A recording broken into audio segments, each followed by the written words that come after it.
जाली घूमयो जाला चौकर बजरिया बजरिया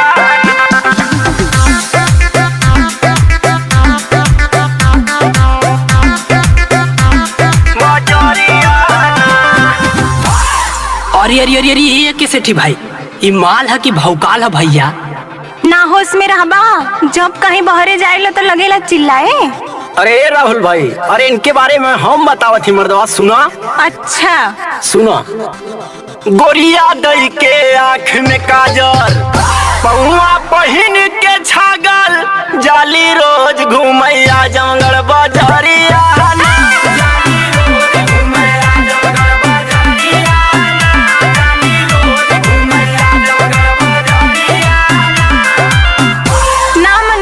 पीछे पड़ला बा, हटा यहाँ से। ना हो तो पहला लालगंज देवगांव घूमत थके न इनकर पाँव, तो मेहनगर में मारे लंदन के नजरिया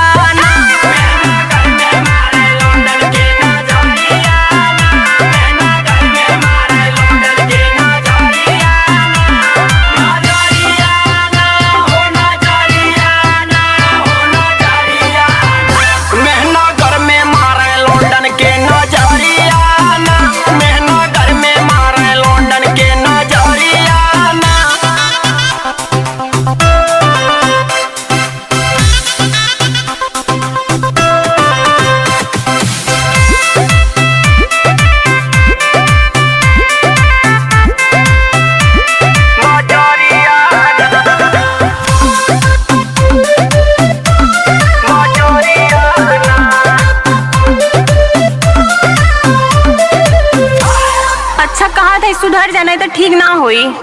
एकदम ना छोड़ब। तो बड़हलगंज निजामाबाद, तरा खैरानी सराय के याद, तो ठेकवा वालन के राखैली पजरिया